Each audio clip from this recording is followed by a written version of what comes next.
बयबो मिथिगौ आसामाव सप्तासे कन्टिनिउ आन्थोरजवा जासे अखा फैबाय थानायनि थाखाय अदालगुरि टाउना पुरा खैफोदाव नैबे अदालगुरि सानजानि सेरजों बोहैलांनाय गलन्दि दैसाया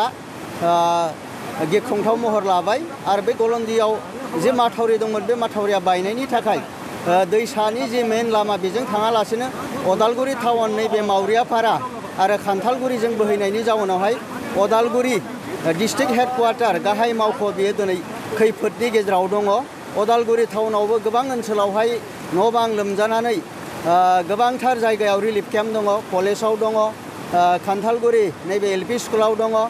शंकरदेव इउनिकेतनाव दङ, गलमा सकआव दङ। बेबायदिनो अदालगुरि नोगोरावहाय जोबोद गिख्रंथाव महर लादों आरो कन्टिनिउ नैबे साननै सानथामा जुदि अखा फैबाय थायोब्ला गिख्रंथाव महर लाबावगोन आरो अदालगुरि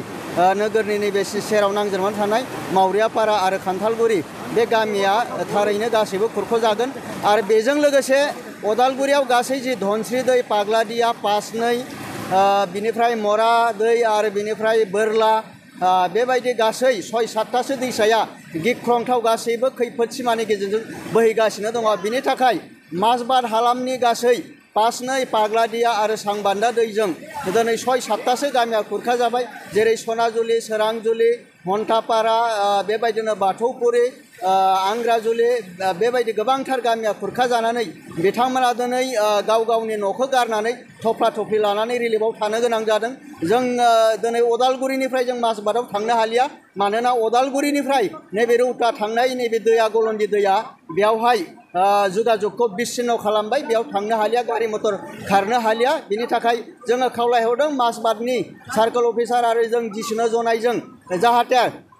डिसिआ खावलायनानै जाहाथे बिथांमोननो रिलिफ होनायनि बेबस्था दङ खालामो। आस्राबारिनि जि डायमन्ड इंलिश स्कुल बेयावहाय बे माजबाद हालामनि गासै बे पाग्लादिया आरो पासनै दैजों खुरखाजानाय रायजो राजाफ्रा बे आस्राबारिनि डायमन्ड इंलिश स्कुलावहाय ज' जादों होननानै मोन्थिदों। बेखायनो आङो नोंथांमोननि मिडियानि जुगिदि खावलायदों